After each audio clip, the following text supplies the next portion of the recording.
Banker Quislings take heavy fire, and the Palestinian prisoner Israel won't release. Coming up on the Citizens Report.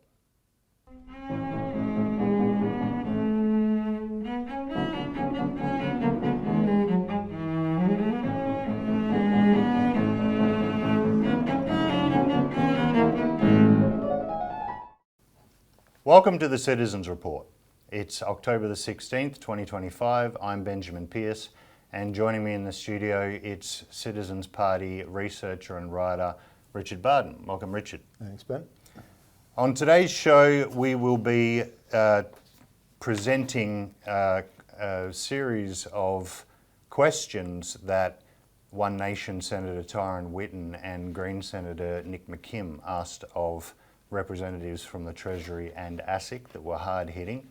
We'll be showing videos from that, and also we'll be covering the issue of this Palestinian prisoner that Israel won't release, that really should be crucial to the peace negotiations that are going on there.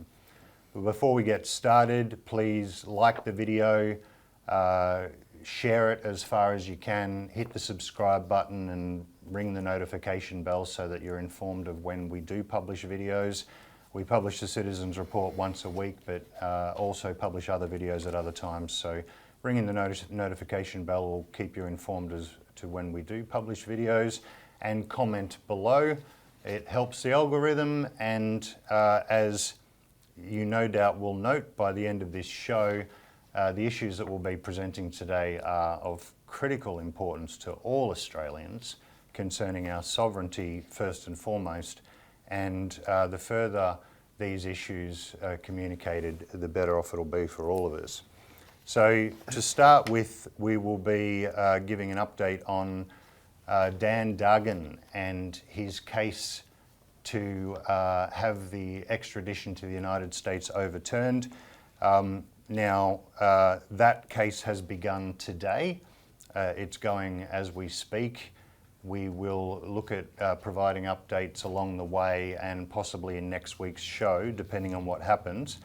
But rather than me giving the background on Dan, I think it would be best to hear from his wife, Safreen, herself, and also Nolene Isherwood. Both are obviously in attendance and gave some speeches before the event this morning, and we have some videos to show of that. Nolene's speech also includes comments from Robbie Barwick. So we'll play those and roll the tape now. I would like to personally thank you all for being here today. Throughout this heartbreaking time, Dan and our family, I have found hope and courage in the ongoing support from many Aussie families. I would like to acknowledge my dad, who is here, who has given us shelter, love and support, and a shoulder to lean on. He turned 80 this week, and he travelled to be here with us and to support his son-in-law. I would like to also acknowledge a supporter of ours, Marcia, who at 95 was advocating for our family, writing letters to the Attorney General, and who unfortunately passed away last week without ever getting a response from Michelle Rowland. Today marks 1,091 days since Dan was arrested in a supermarket car park after dropping these kids to school. Next week will mark 3 years of Dan being stuck in maximum security prison, all whilst facing no Australian charges. Shockingly, for any Australian, 19 months of that was in solitary confinement. Conditions we don't like to associate with our wonderful country. But that is the reality that we have lived through every day during this horrendous nightmare. Today we appeal to the federal court to have Dan's extradition approval overturned. Unfairly, we don't have an opportunity in the Australian court system to argue the details of the case. The serious errors of the fact.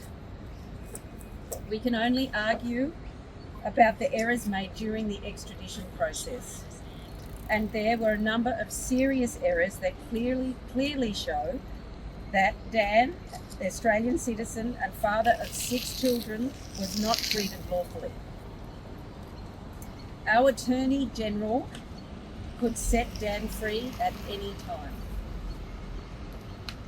Instead, the current Attorney General has to date chosen to ignore my family, to abandon us to the whims of the US justice system. Our letters to Michelle Rowland have gone unanswered and our arguments have been ignored. Dan is innocent and that is a fact. He is being used as a pawn in an ideological war between the United States and China. And the Australian government agencies have allowed this to happen as willing participants.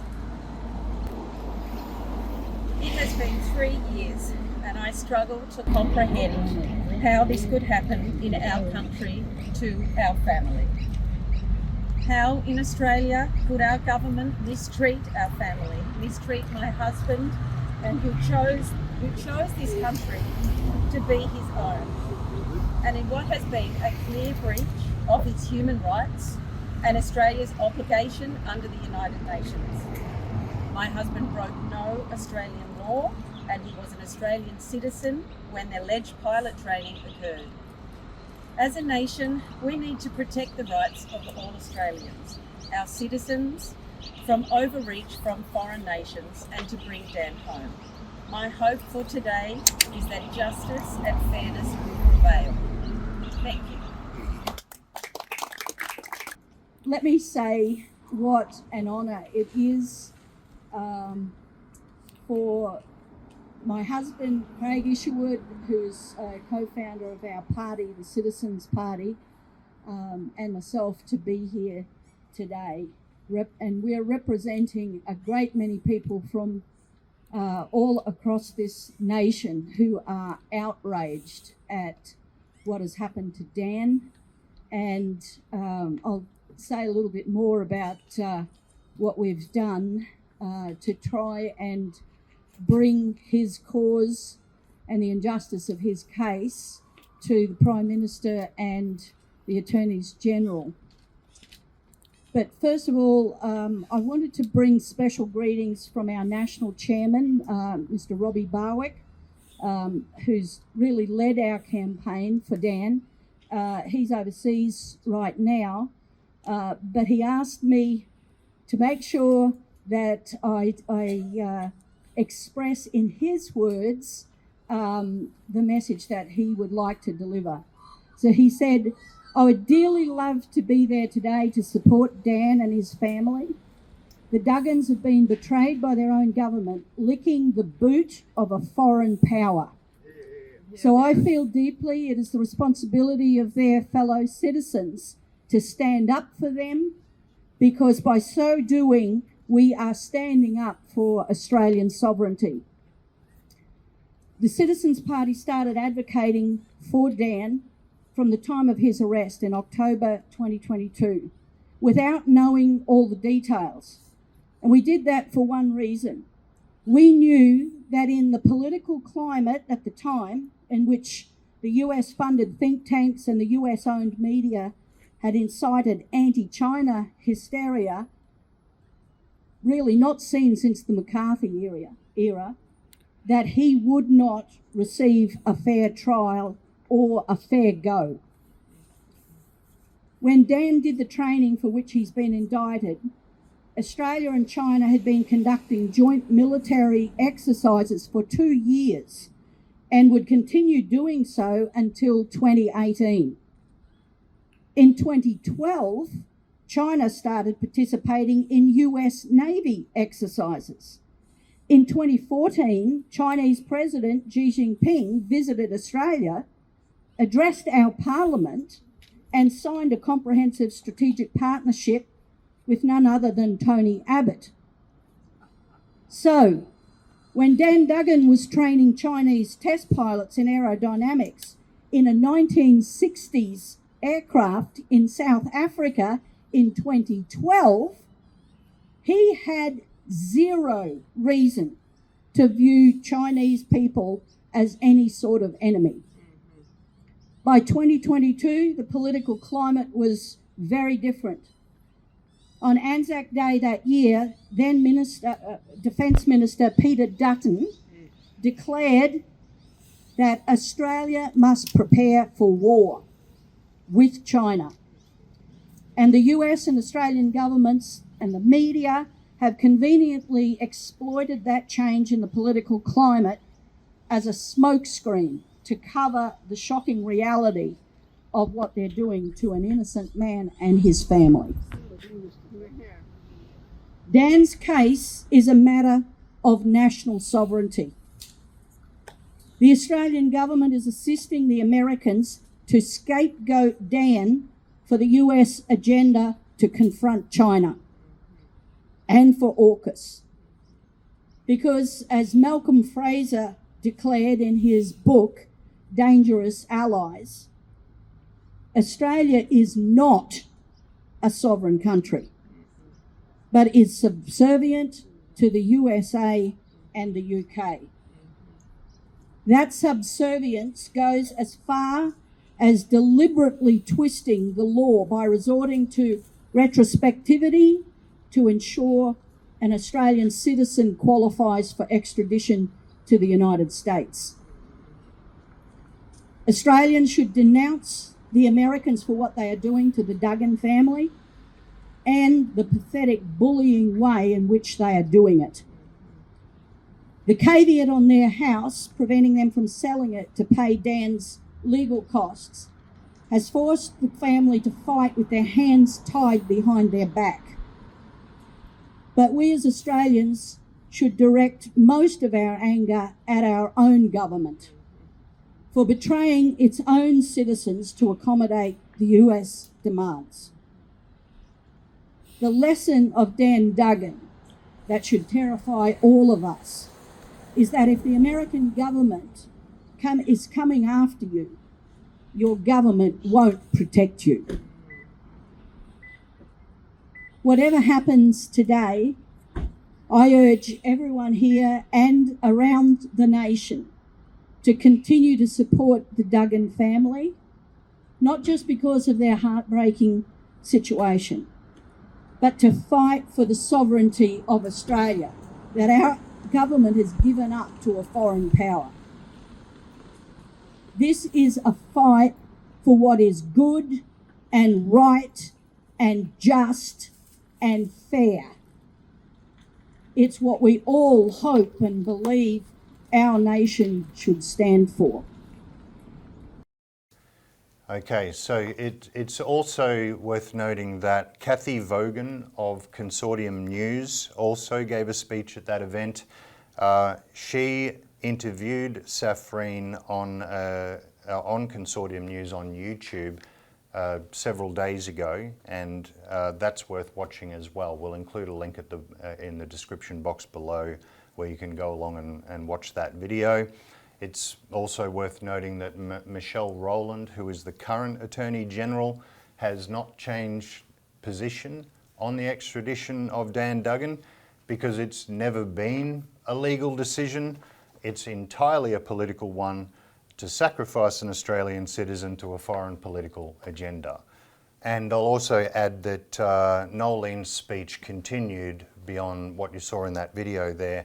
She actually read out a letter from Citizens Party supporter Terry Dwyer, who has engaged with Daniel Duggan, visited him in prison, and had a lot to say about the character of Dan Duggan, particularly how he's worrying more about the issue of Australian sovereignty than his own circumstances. So the full videos in their entirety we will likely publish a little bit later. They may feature in next week's show, but we'll make them available one way or the other. Now, on to our first topic. Banker Quislings take heavy fire. Last week, the Citizens Party was able to get new One Nation Senator Tyron Whitten to ask questions to the Treasury about branch closures. Robbie had to scramble and dig through many contacts that we have in the Senate to make this happen. Malcolm Roberts, Nick McKim, even the independent senator for Tasmania, Tammy Tyrrell. But due to various issues that occur when you're dealing in politics, we weren't able to get any of them to ask the question. And fortunately, we were able to approach Tyron, who we'd just met with earlier for the first time, and his office jumped at the opportunity to do this. So we're going to play a video straight off, which is Tyron questioning the Treasury about the branch closure issue around Australia, focusing on Queenstown and Bendigo Bank in particular. I'm going to, when playing the video, put a spotlight on two key individuals that were present at the hearings. But just before we throw to the video, I'll introduce them here. The first one is Senator Tim Ayres. He's the minister. Now, what the minister does in Senate estimates, as we saw years ago in the case of Jane Hume, who was sitting next to Christine Holgate when she got ambushed, the senator is there to protect the officials if they're getting beaten up by a politician, which Jane Hume didn't actually do at that time. They can intervene. And in this instance, Ayres handles some of the questions extremely sensitively. Only at the end does he sort of get a little bit political. This shows that they are very aware that this is a universal problem for everybody. They cannot be seen to be unconcerned about services in the communities, and they've got to be deeply concerned. So that tells you a little bit, that tells you something about the issue. Also notice Citizens Party Senate candidate Andy Schmulo sitting in the back, keeping an eye on things as well. So it's a 10-minute video. We'll roll the clip now. Senator Whitten. Thank you, Chair. I've got some questions on rural and regional banking closures. But to start with, it's been more than 16 months since the RAC Committee released this report on bank closures in regional Australia. Has the government given a response yet? So Lynn Kelly, oh sorry, I've already done that. The government hasn't formally responded to the recommendations of the task force. Sorry, I'm quite deaf, so you might have to yell a little bit. So I'm too.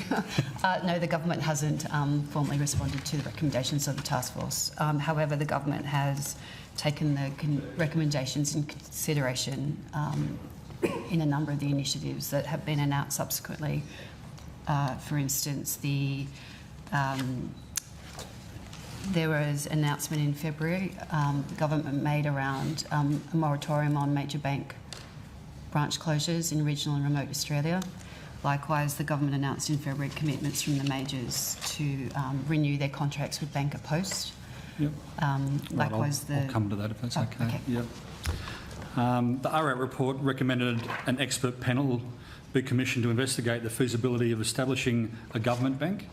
Has Treasury considered the recommendation? We have provided a summary of the recommendations to the government. Considering a government bank? So specifically? We have, as often is the case after a report is handed down, we provide a summary of those to the government. We haven't provided advice in relation to that recommendation. Okay. On July 24 this year, Assistant Treasurer David Molina stated in Parliament that government has secured access to banking services in regional Australia, and I quote, "Banks have a responsibility to regional communities and we're holding them to it." That was 3 weeks after Bendigo Bank announced the closure of 10 branches, including 5 that are the last banks in town. One of these was Queenstown in Tasmania, where the branch was the last branch on the entire west coast. The closest bank is now 150 kilometres away, but it's a 4-hour round trip to get to a bank. On the same day, the Assistant Treasurer's speech, Bendigo Bank further announced the closure of 28 branches, 17 of which are the last genuine banking services in their towns, including Cunderdin in my home state of WA, with 120 kilometre trip to their closest branch. What has the government said or done about Bendigo Bank's closure spree? Did the government talk to Bendigo Bank about it? I think it sounds like more of a question for me, Senator Whitten, than the officials. We'll come back to you about... I don't know what the engagement between the government and Bendigo Bank post their decision was. I'm very happy to provide that on notice. But of course, the government's approach here, as I think you indicated in your question, has been about securing that moratorium on bank closures until I think the middle of 2027, strengthening the bank at post capacity.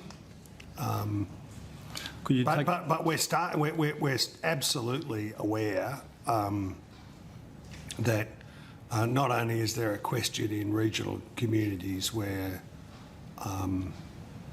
people have to travel for banking services, particularly people who require cash, For or to our make branches along deposits, or to do all of the things that people have a legitimate expectation that they are able to do. But of course, the decades of bank closures that happened prior to that meant that not only are people apprehensive in communities about what a closure might mean for them, but there are people who are experiencing challenges in this area and have been for quite some time. So the bank at post reforms are designed to strengthen, doesn't completely resolve all of those questions. And then the moratorium is an important step too, and government will continue to examine the approach here. Okay. Given the taxpayer-funded privileges banks enjoy, including the financial claims scheme guarantee of their liabilities, which materially boosts their bottom line, should they be expected to provide a service to rural and remote communities in exchange? Well, Senator, that's asking for an opinion. I would just note we do have a major bank levy that applies to the 5 biggest banks in Australia, and partly reflects, some ways you can think about it as relates to the market perception that they'll be seen as too big to fail. So there is a mechanism in the system that actually levies the major banks. Yeah, I think the question is taxpayers fund something for banks, and they'd like to see something in return, particularly in rural and regional communities. In the Assistant Treasurer's 24 July speech this year, he stated, and we've helped secure a number of new agreements to shore up the vital services provided by Bank at Post. This was a reference to the deal announced in February that ANZ would sign up to Bank at Post and be accessible by October 1. That hasn't happened. Why? So we're not party to the commercial negotiations between Australia Post and ANZ, but what I do understand is that ANZ have agreed arrangements with Bank at Post in terms of the key terms of their joining Bank at Post, and now they're working through the logistics of systems talking to each other. So you may not be party to one side being a commercial transaction, but you would be party to the taxpayer-owned Post side, perhaps? So, through talking to our counterparts at Australia Post, we understand that they've reached agreement with ANZ around the key terms, and they're now in that process piece of the ANZ systems have to talk to the Australia Post systems. And I'm not an IT person, but I understand there needs to be some bridging of systems to actually get it functional, and that's the stage they're in. Is there a time frame for people that have to drive 4 hours to do banking? So I understand that it's occurring now across December. December? Yes, again, but I'm not party to the commercial arrangements, so it's my understanding of timeframes. The official can only do her best. Obviously the government's watching it closely, but she's trying to relay what is the agreement between those two parties. It's not something that the government is a party to, but it'll be better if it was October. December is better than January. We want to see progress on that agreement being delivered upon, as we do with the range of other agreements that are out there at the moment to try and try and make sure people get decent services in these towns. Okay, hundreds of residents of Queenstown called and messaged the Prime Minister and the Treasurer in August, asking them to intervene to save the bank branch. The PM's office referred the messages to the Tasmanian Premier to answer. Who has constitutional responsibility over banking, the PM or the Premier? It sounds like a good question for the Attorney General's Department. We've all got responsibilities, Senator Whitten, and Good. the Government of Tasmania I'd like the Prime Minister will have an active interest in regional development and economic infrastructure in right across northern Tasmania. We're in live discussions with them all of the time about these kind of questions, and I reckon that the Premier would have been delighted to receive that correspondence, and we'll look forward to hearing about his response. Look, lastly, it's more of a statement than a question. The people on the west coast of Tasmania are driving 4 hours for banking. There's, the Shire of Ashburton has no banking. There's so many small towns around the country that are looking for some assistance. I'd suggest that if we could put the pedal to the metal on this bank at post issue, would be appreciated by many, many Australians. Thank you, Chair. If there's anything additional that we can provide in terms of where Bank at Post is up to, we'll do that. Thank you. Thank you. So just take note there, that's Richard Colbeck shaking hands with Sean Bell, a senator from New South Wales. He's a Tasmanian senator who was on the hearing on the branch closures inquiry, who we praised whilst he was on the inquiry, but who has said nothing about Queenstown and the Bendigo branch closures this whole time that it's been an issue. The truth is, he's sitting there in that hearing and he's being embarrassed. That was an act of embarrassment, shaking Bell's hand. He's trying to act like he's appreciative, but what have you done, Richard Colbeck? Whitten, the WA senator, has embarrassed him by taking the lead on this. So, the government has not provided a response to the Regional and Rural Affairs and Transport Committee report on branch closures, which recommended the government look at public banking almost 18 months ago. Yeah, the legal time frame is 90 days that they're supposed to respond in. It's been nearly 18 months now, nothing. Absolutely nothing. And the Treasury has not provided any advice to the government on the government bank recommendation. Senator Tim Ayres said he didn't know whether the government addressed the Bendigo bank closures, but that the approach has been to secure a moratorium on branch closures until 2027. Okay, Bendigo Bank is not included in that, obviously. Meanwhile, what happens after 2027? It's only 2 years away now. And he also mentioned strengthening Bank at Post.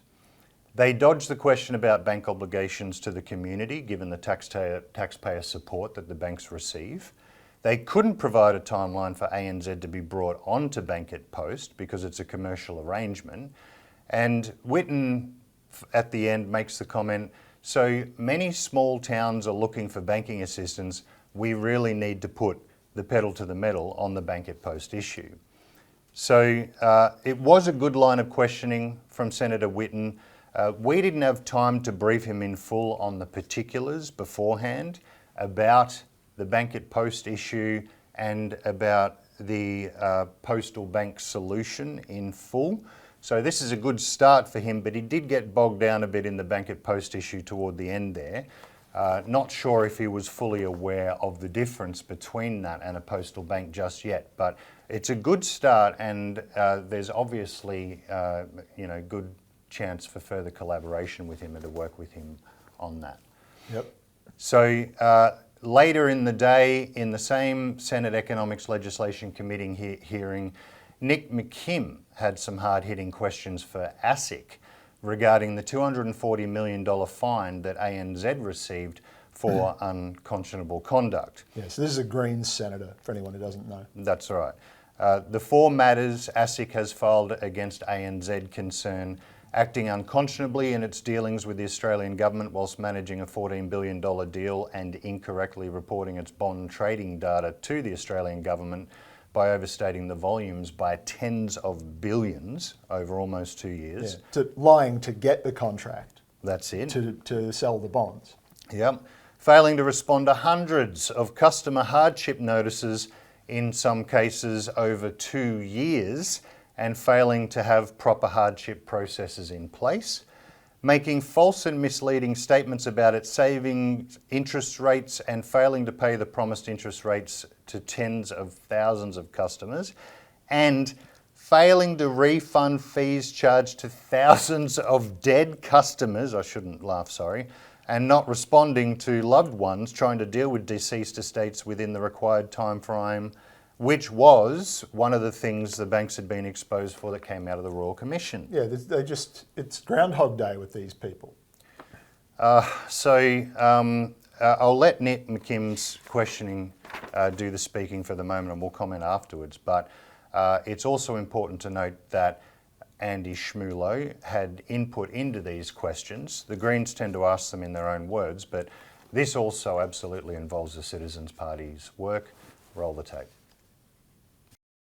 Thanks, Chair. I wanted to just ask a little bit about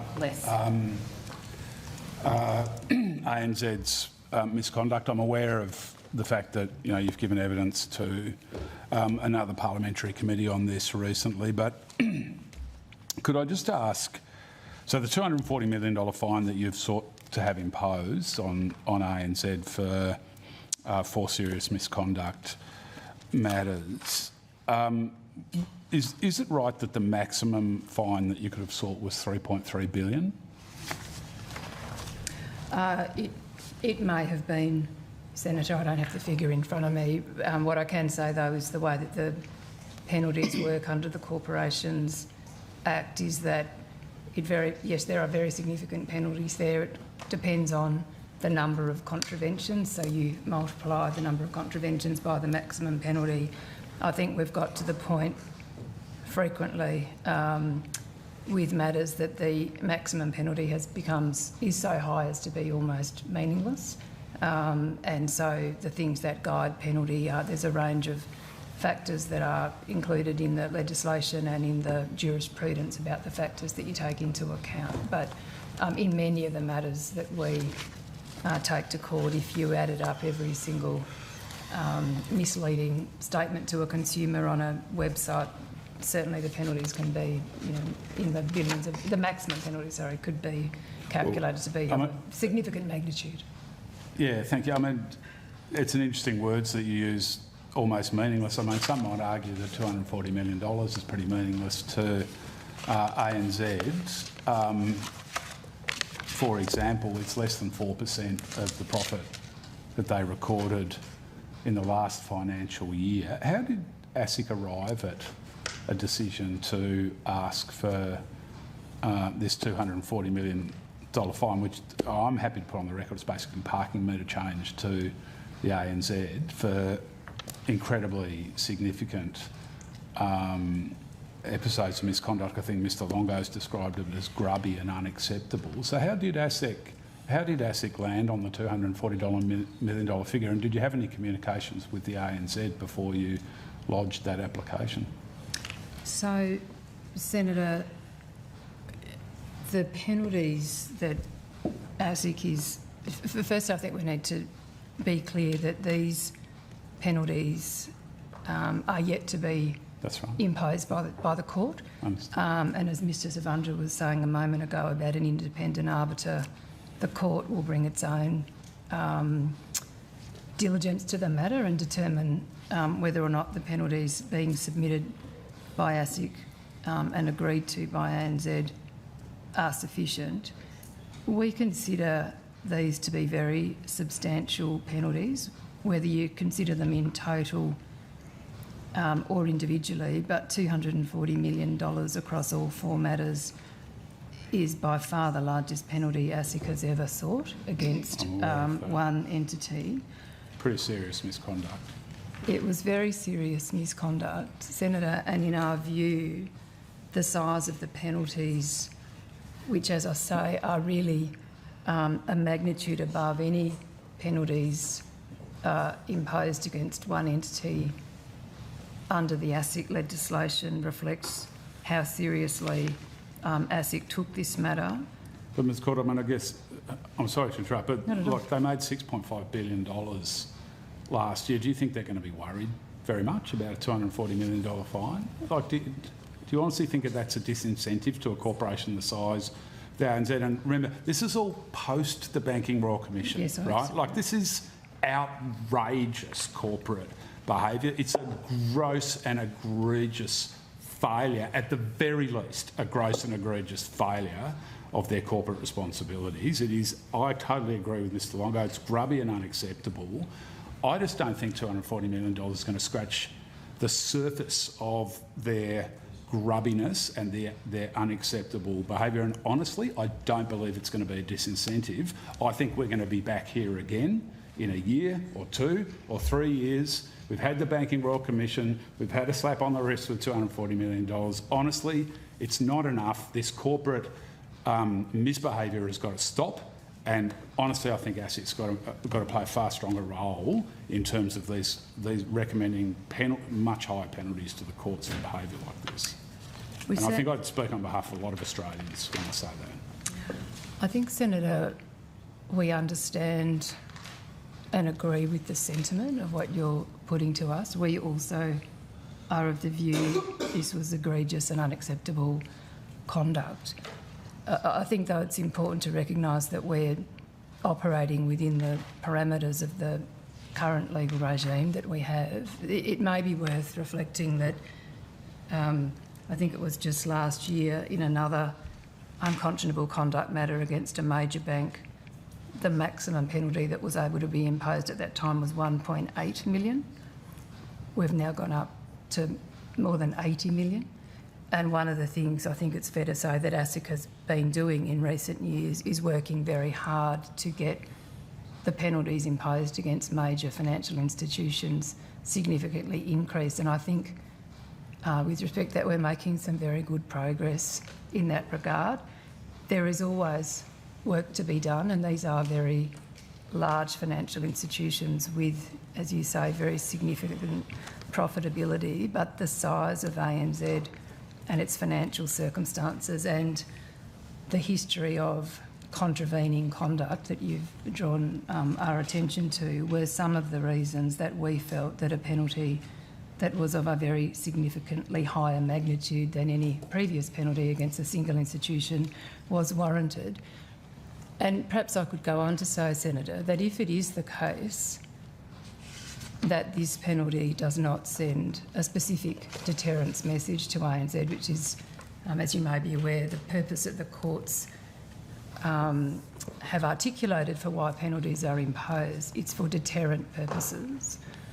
So if it is the case that this penalty does not serve as a deterrent for ANZ in the future, well, then we will have a very strong argument to put to the court next time that says a penalty needs to be even higher. Was this negotiated in any way with ANZ? Like, did you have discussions with ANZ about what sort of penalty they might think was reasonable in the circumstances?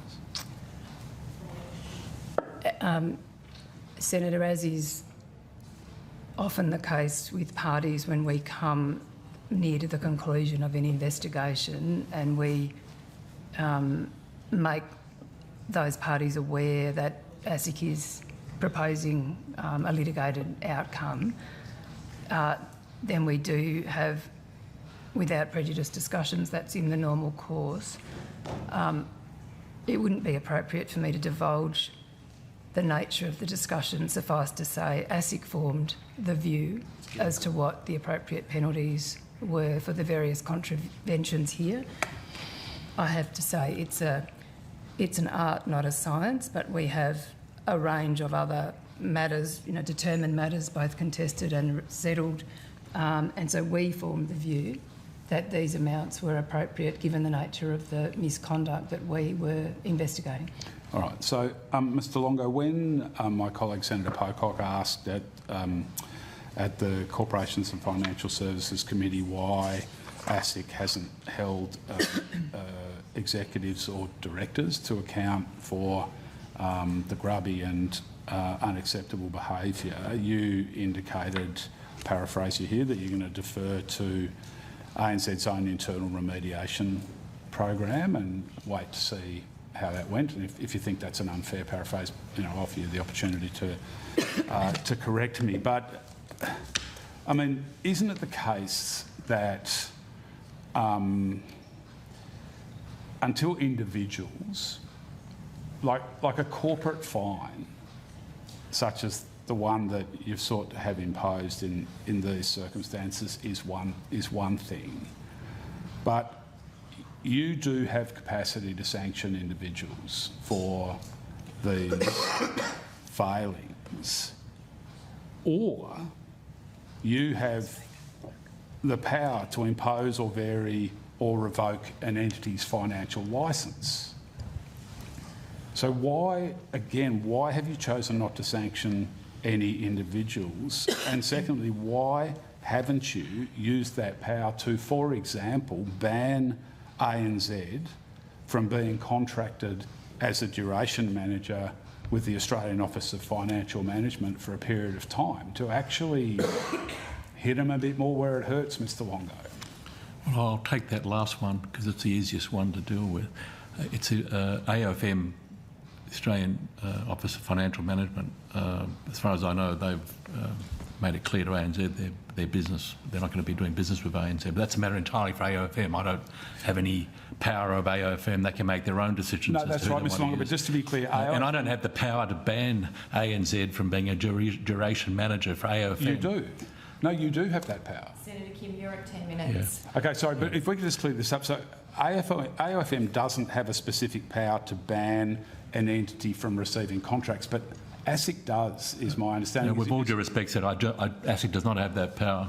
All right. It's in any event, it's in the gift of AOFM as to who it wishes to choose to be a duration manager for raising money on behalf of the Commonwealth.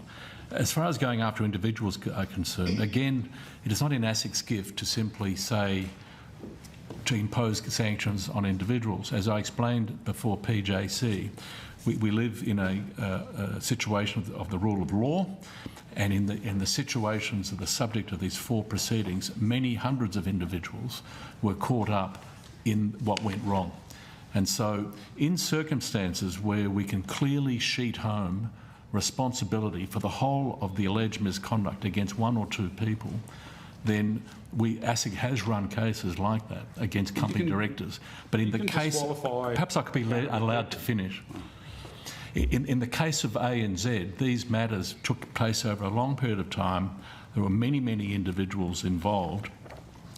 Our law does not permit cases to be brought against individuals for their small role in contributing to a big corporate problem. Now, ASIC does not shy away from going after individuals if that's appropriate in all of the circumstances. I should also remind the committee that we do not lightly commence litigation against anyone without the advice of experienced senior independent counsel. And very often when we bring circumstances to the attention of our counsel, independent counsel, whose responsibility is to present our case to the court, we cannot and do not bring proceedings, whether it's against corporations or individuals, without reasonable prospects of success. So I can reassure the committee, if we thought we had a reasonable case against an individual, a court case, then we would have seriously considered taking it. Having said all that, can I just acknowledge that there's always been a high level of frustration that there isn't more accountability in corporations against individuals. Where ASIC can take a case against individuals, it does. And we, over the last couple of years, I can brief the committee on a number of court cases where we've gone after directors of companies. But in the particular circumstance of the ANZ matter, that opportunity did not arise. Sorry. Senator McKim, I'm going to have to rotate the call if you can make this your last question. Sure. So, Mr. Longo, are you saying that you don't have the power to disqualify an accountable person? Because that's specifically what I'm asking you about, Section 42 of the FAR Act. gives the regulator the power to disqualify an accountable person. You don't need to go to court to do that. The FAR legislation sets up an accountability regime for senior executives, and we jointly administer that legislation, which is relatively new with APRA, and I'll ask Chris Sabundra to give me a bit more help on this in a moment. But senior executives have accountability requirements, and provided they take reasonable steps to comply with those requirements, that is the end of the matter. If we're able to establish within the FAR regime that the individual did not take reasonable steps to discharge their responsibilities under their document or the standard under FAR, then that is action we could take. But that's far away from the facts we were dealing with in ANZ. Well, Ms Thorne, didn't ANZ specifically admit to not taking reasonable steps under Section 22? The FAR regime, Senator, applies to people. It does not apply to a corporate entity. Senator McKim, we're going to have to rotate the call. So the maximum fine could have been $3.3 billion or thereabouts. It seems that it depends on complex math as to whether they actually go that high, and that maximum penalties that high, to quote Sarah Court, are meaningless. McKim argued that $240 million was meaningless, only 4% of ANZ's profit for the last financial year, parking meter change, as he put it. What did Sarah Court say?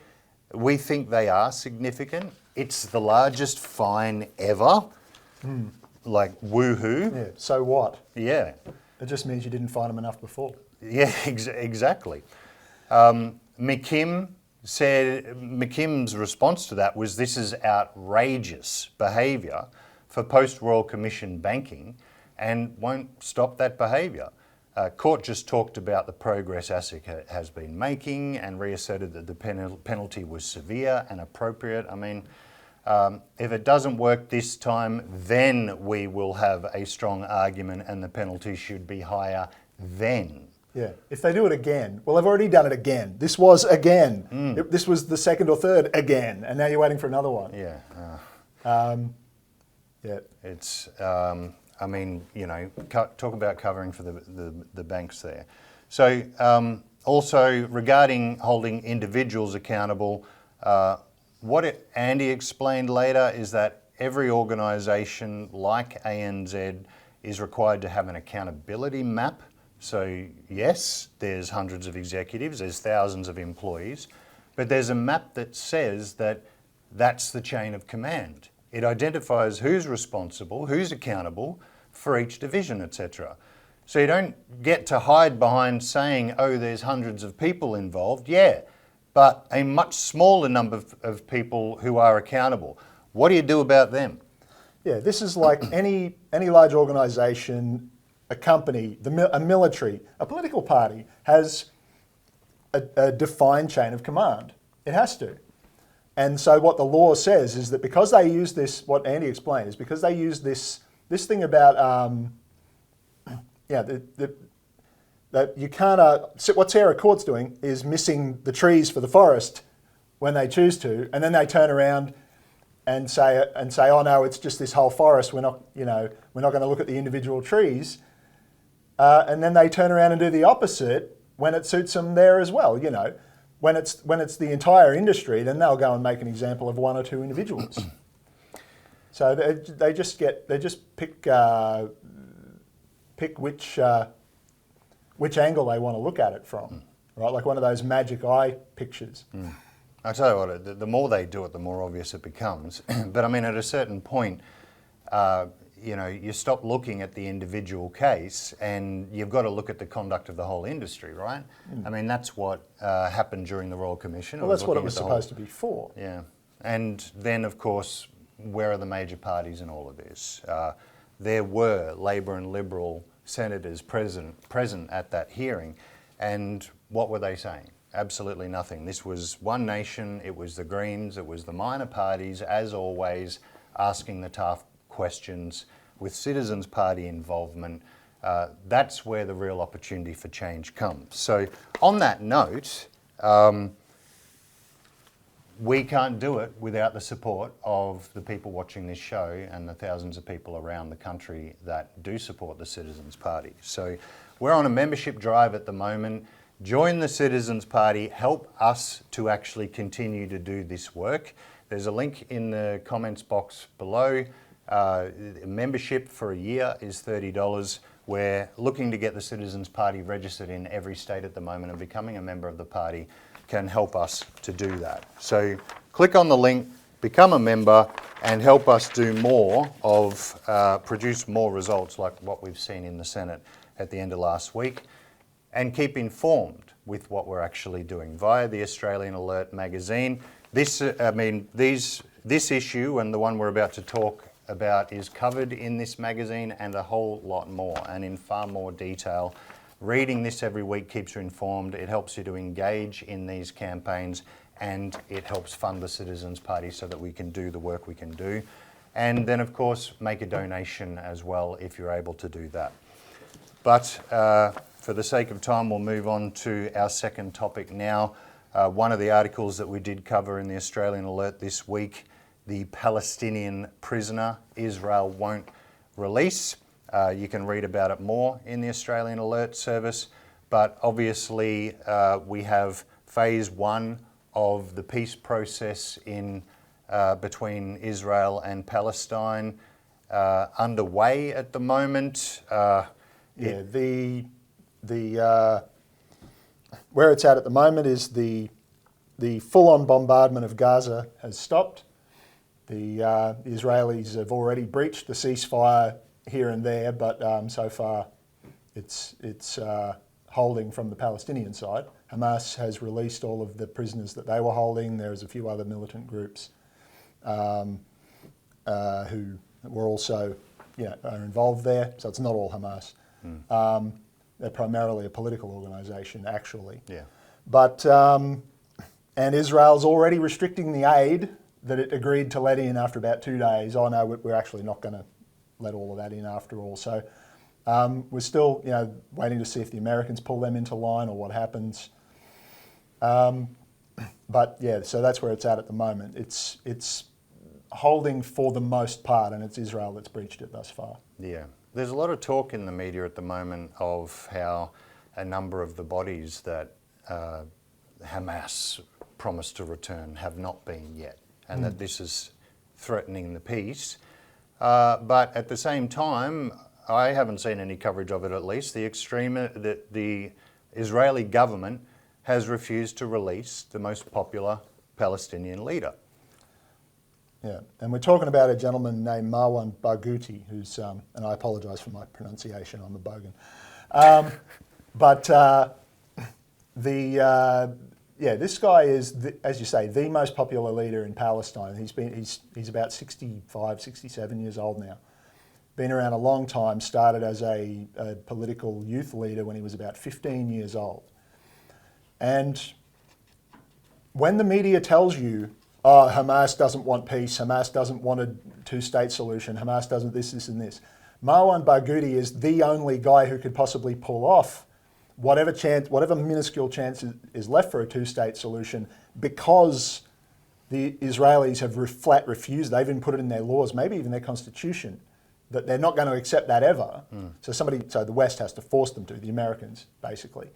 But yeah, Barghouti he's a long-term promoter of the two-state solution. And he's from the opposite faction. That there was even for a while a sort of a low-key civil war, similar to what happened in Northern Ireland between different factions over the years, between Fatah that he's part of and Hamas.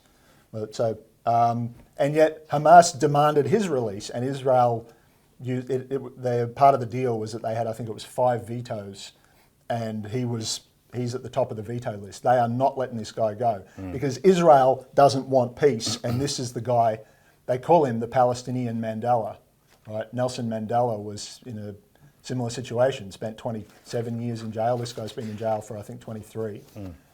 And if they let him out, they'll get peace if they want it, and their refusal to do so is proof that they don't. Barghouti obviously he's campaigned for Palestinian unity.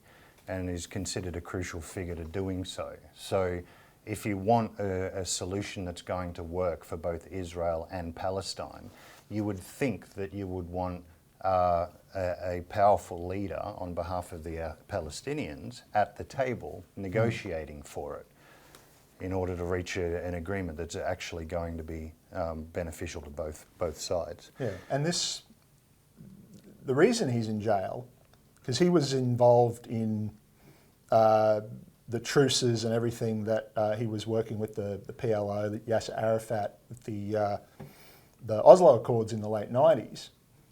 And then the Israelis, the extremists, the associates of the people who are now ministers in the Netanyahu government, assassinated the Israeli Prime Minister who did that, Yitzhak Rabin, and went straight back to business as usual. You know, settlements and occupations and massacres and all of the things.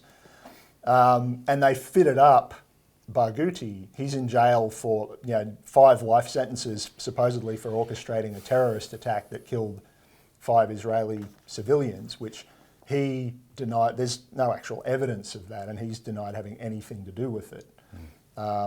They say he's a leader of a militia group that he called the Al-Aqsa Martyrs Brigade that he's never been involved in. He was quite openly the leader of a different militia group that was disbanded long since. Because he said, well, I want peace, but you don't, so I'm going to fight. And he did for a few years, and then he downed arms and didn't take them up again. And then a few years later, they just arrested him anyway and threw him in jail because, as you said, he's the leader who could actually. Everyone supports him, even his political adversaries support. It's not just in Palestine either. It's widely acknowledged. Former Shin Bet, the Israeli security agency chief, Ami Ayalon, and World Jewish Congress President Ronald Lauder have both lobbied for his release. During January negotiations, Egypt and Qatar urged his release, as have other Arab states. Over the last year, China and Russia hosted leaders from Fatah and Hamas to encourage Palestinian unity. But then you have the extremist Israeli cabinet ministers, including Itamar Ben-Gvir and Bezalel Smotrich, who have smothered serious negotiations with Hamas and kept him locked up. Yeah, and by the way, this is the only 2 Israelis that even the Australian government will admit are extremists and have put sanctions on them for the ridiculous lunatic things that they've said and, actually done, but we've only gone after them for things they said. But even Penny Wong admits that, who won't use the word genocide, even though everybody else there's all these official UN findings by Australian investigators and everything else. So, and even our pathetic American puppet government recognises these guys as dangerous extremists and has personal sanctions on them. So that's who's calling the shots here. And the Americans, the West collectively, but the Americans need to come on board. Like Clinton in the 90s with the Oslo Accords, if they say, no, you're doing this, Israel doesn't have a choice. That's it. And we can be a powerful player in that as well. We're not just a little country out in the backwaters. We could have a strong influence on this. Yeah, as we talked about before, Pine Gap being the perfect example. Yeah, all of the intelligence that they use for targeting, for assessing targets, for tracking people with their phones, and all the data that goes into, feeds into their system for their F-35 jets, which we in Australia exclusively make and supply to Israel parts for, that they can't do all of this bombing of civilians in Gaza without, and could have stopped this at any time. Well, if we want them to play nice, like Albanese says, say no more Pine Gap for you, tell the Americans the same thing. They can't do anything about it. But that would involve an expression of true national sovereignty, which of course is the issue. It's the issue with the Dan Duggan case that we presented at the start of the show today, and it's the issue. It's an issue there on a national sovereignty side of the equation. But then as we saw with the questions to the bankers' representatives in the Treasury and ASIC, it's an issue on our economic front as well.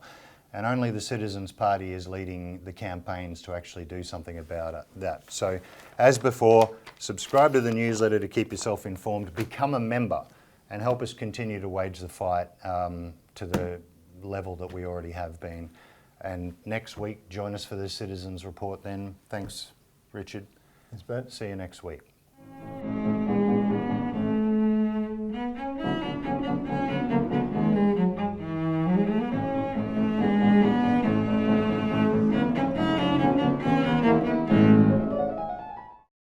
Authorised by Robert Bowick, Citizens Party, Melbourne.